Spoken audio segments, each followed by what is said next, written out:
So a little bit of background. My name is Richard Jones, probably better known as Richie Jones, because just there was two Richard Joneses, and I decided to go with Richie, where I worked. But I work for a company called Dun Bradstreet. I don't expect any of you guys to have heard about us. We are an American company. We operate in Sweden. If you hear of a company called Bisnode, we partner locally in Sweden with a company called Bisnode. But a little bit of background, as I said.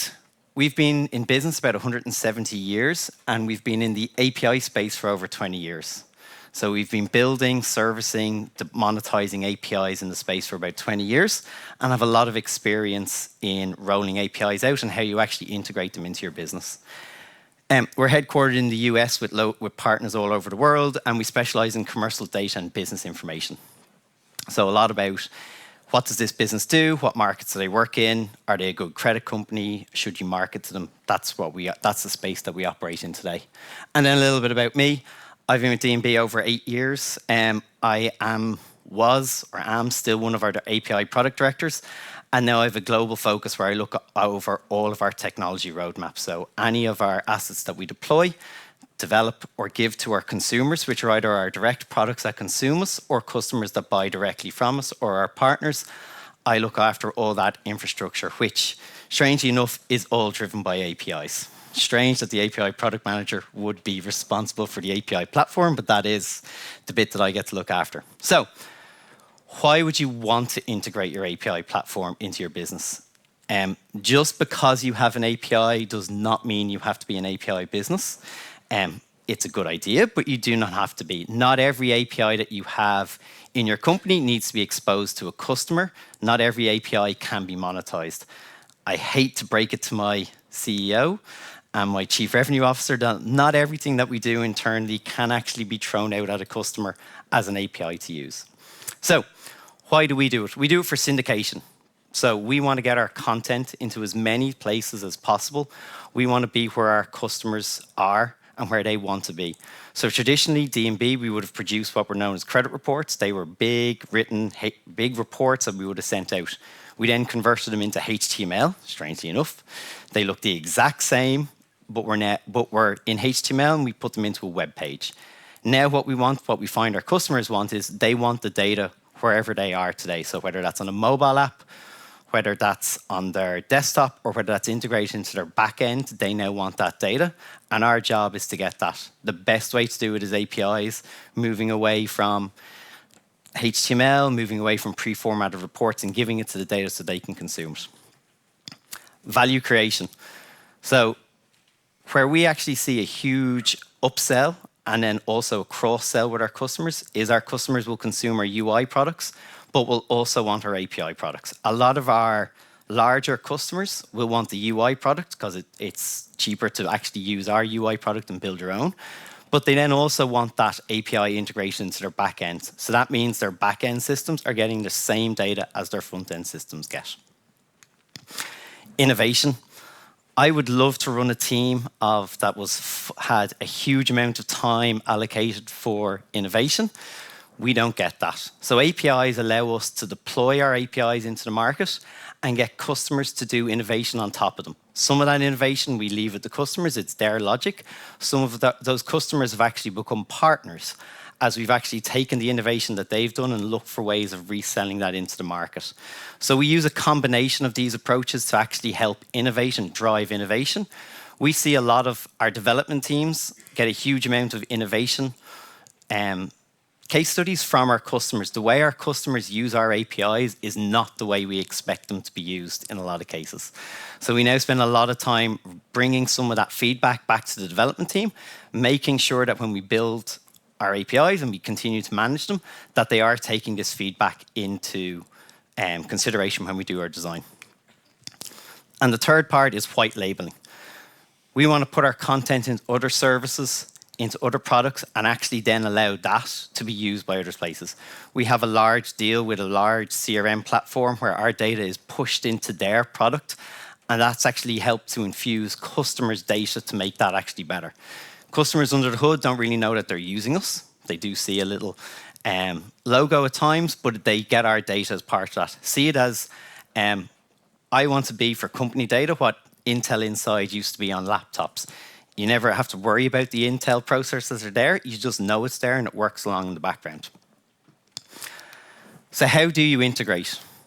We use depending on who you're talking to, we use 6 pillars to make sure that what we're doing with our APIs integrates with how do we actually bring it into our business.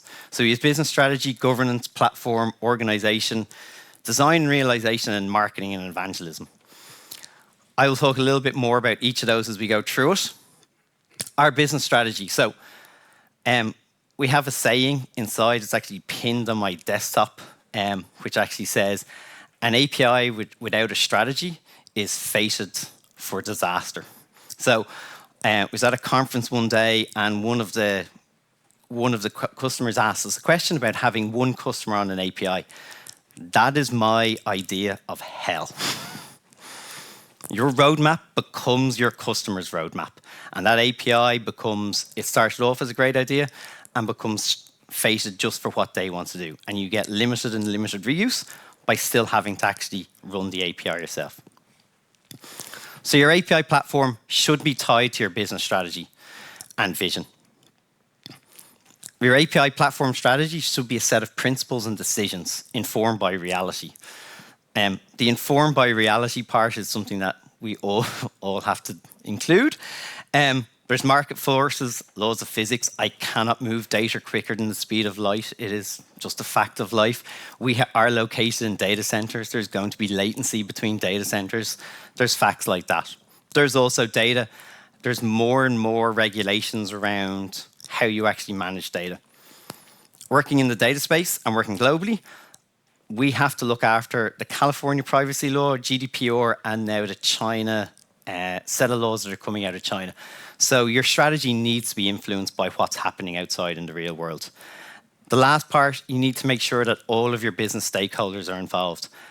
API platforms were originally seen as a tech-only initiative, but as you push them into your business and your business becomes API first, they do not sit in technology anymore. They sit in sales, they sit in marketing, they sit in customer support, they sit in finance because how you monetize them. You need to make sure that you bring the rest of the organization along with that journey. The way to bring them along that journey is by tying it to your business strategy and vision. APIs sound great, they work really well for technology people, but you need to make sure that you bring, most importantly, your stakeholders along so they understand the journey that you're on. Governance. I so wish there was a better word for governance. I turn up to meetings and talk about governance and people just go, oh. But governance is one of the most important things that you will actually have in integrating into your APIs. So we actually break it into 2 areas. One is operational governance. So this defines how you will actually build it, your design policies, what you will actually how you will actually build it, how it looks, and how the customer experience will work. So that's all the way from we're fully JSON based on all of our new APIs. We have to have Swagger documentation that goes with everything like with that. What code samples we're willing to produce, what SDKs we're willing to actually support to our customer. All that's covered by our operational governance. We then have a strategic governance. And the strategic governance is around what can we build, what can't we build. Every sales team will find hundreds of new APIs that they want us to build. We don't build all of them. We use our strategic governance to actually figure out, should we be in this market? Should we not be in this market? Do we have the right fit for this? There's no point in going into a market if you only have 50% of the functionality to actually survive in that market fit. The platform. So this is the bit that I spend most of my time on. It's responsible for exposing your company's or organization's core value prop. So it is extremely important. It needs to be scalable. And when everyone looks at me, I throw in the 2 words, technically and non-technically. So technically, we are fully deployed in cloud. We're fully cloud hosted. Everything scales up, scales down, depending on demand. The team that run it needs to also be able to scale. That covers product managers, that covers documentation, that covers all the areas that go with it. It is not good enough to say that Richie will go to the customer meeting. It's great for the first 2-3 customers. Then you get up to 50 customers that are global. It doesn't scale. So not only should your platform technically scale, but everything that goes around it needs to scale as well. That's mainly that for me, that's documentation. We can never have enough documentation that we can give to customers. It creates shared value. Creating shared value means we get maximum reuse. We get to put stuff, do it once, and then customers get to build on it and use it many times. Enhance their innovation, as we've already included. And then it is business critical. So when you build an API platform, this is one of the areas that you become an API producer, and then you have consumers on the other side. This is one of the things you have to take into account. You become part of your customer's business, and you become critical to that. I used to have a slide which was my greatest moment and my worst moment as an API product manager. A couple of years ago, we made a change on one of our APIs. We changed one of it was actually a token ID, so we could actually track it internally. We changed the length of it from 12 characters to 16 characters. That broke something internally, which we didn't realize. It brought down one of our largest developer onboarding sites, which resulted in somebody complaining to my CEO, I'm okay, we're a small $1.7 billion company, small. Who he complained to, the other CEO, was Tim Cook, who is the CEO of Apple. That was not a great Saturday morning to wake up and find out that we brought down part of Apple's onboarding site. Was not something you want to be responsible for. So you have to remember that when you actually put this platform in, it is going to become critical to your business and somebody else's business.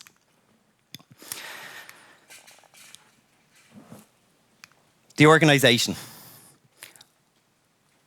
It needs to cover all bases in terms of responsibilities. It needs to be centered around API product management. That is kind of the API product manager saying you need more API product manager. I do realize that.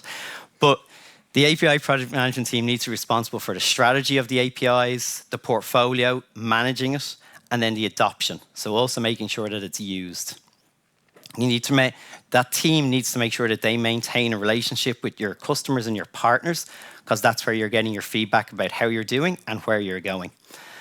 And then you need to ensure that you have stakeholder involvement across the whole organization so that they're actually engaged in the platform and understand the direction that we're going, so they go on that same journey with you. And that is a lot what the organization that surrounds our API platform spend a lot of time doing, making sure people go through and understand where we're actually going with the platform and what our roadmap actually looks like, and taking feedback on that.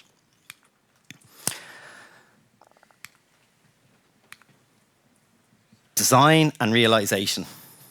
So we don't have a team of architects for every single API product that we have or API service that we have. So you need a blueprint to actually speed up design. So this is a framework that we give all of our developers that are actually building on our platform, so they understand what they need to do, what their minimum requirements are from a logging, from a systems monitoring perspective. They get a spec which they actually implement against. That means we have governance over what's going on, and it also allows us, when it goes into production, the operations team actually understand it and can do service introduction. We have standard integration and reference architectures to actually help speed up. This is how we've done it before. Follow this, please, to help you actually innovate and actually speed up their development for the teams. I cannot talk about security enough. It is probably that we're in the B2B space. It is probably the biggest topic that all of our consumers talk about is security. Gartner are predicting by 2022, API abuses will be the most frequent attacked vector. So if it's not there now, I actually believe they're probably out by a year or two. I think it's probably now. It's 2019, 2020, where you'll see the most amount of security flaws are coming up in APIs.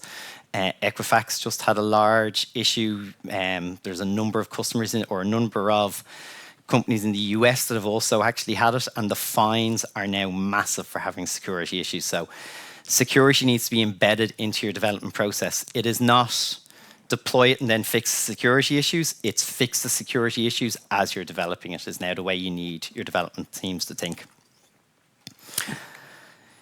In the marketing and evangelism space, a lot of what we do is talk to different teams about how we actually would get this up and running.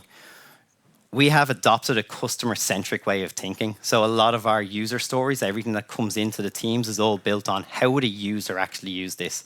There's a lot less thinking about how would we build it and what would we use it for, and more thinking about what customers want and getting customer feedback as part of that. Understanding the customer experience. We offer a multitude of ways of actually going from onboarding all the way through to actually post-sales. You need to make sure that that customer experience is actually something you take note of. Our sales organization is broken up in marketing personas. So we will talk to the CFO, we will talk to the chief revenue officer, to the chief sales officer, chief marketing officer. We now have a separate persona, which is the CTO. So when you're talking to the CTO about the API, this is what you're going to need. They are just as likely to make the buying decision as the chief marketing officer is about buying the content from us. If the CTO does not like your API, there's something wrong with it, they will not onboard it as part of their... No CTO is going to take another risk into their technology environment, so you need to think about that. You need to make sure that your documentation and your messaging gets across all of it, from all the way from pre-sales all the way to post-sales. So API products are brilliant, but they're an IT project to get them in and they're an IT project to get them out. So you want to make sure that what you're putting in is actually going to survive, is going to last. Customers know how to use it, manage it, and you understand what the customers are actually doing. The next thing I want to talk about is defining success. There is a very famous quote from a management consultant, a guy called Peter Drucker. And Peter Drucker had a quote which was, "What gets measured gets managed." Later on, after he actually produced this, a guy called V.F. Ridgway produced his own version of it, which was, "What gets measured gets managed, even when it's pointless to measure and manage it, and even if it harms the purpose of the organization to do so."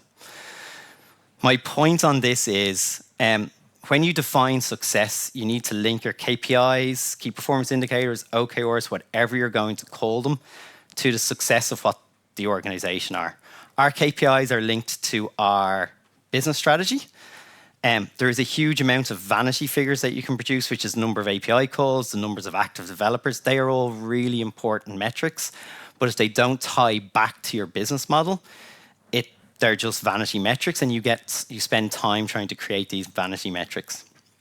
So ensure your KPIs are relevant, ensure they're tied to your business strategy, and then ensure that they are measurable and repeatable. The last thing you want is your tech team every month having to do a manual task to go find out how many of these API calls are made. So any KPIs that you put in should be reportable and should be auto-generated, and not something somebody has to go and pick through logs or Splunk or whatever tool you use to actually get them back out. So a few little takeaways of what we've learned over doing this over the past 20 years. And we've got a lot of stuff right. We've also got a lot of stuff wrong over the last number of years. So understand the why. So why are you integrating your API platform into your business? As I said at the start, not every API needs to go to an external customer. Not every API can be monetized. Understand what you're doing and why you actually want to put an API program in. Understand your how. So how are you actually going to put this into your organization, and understand how you're then going to manage it in your organization. It needs to come out of technology and sit across all the different organizations or all the different teams that you have in your organizations, from sales to finance to technology, all need to be involved. And then understand the what.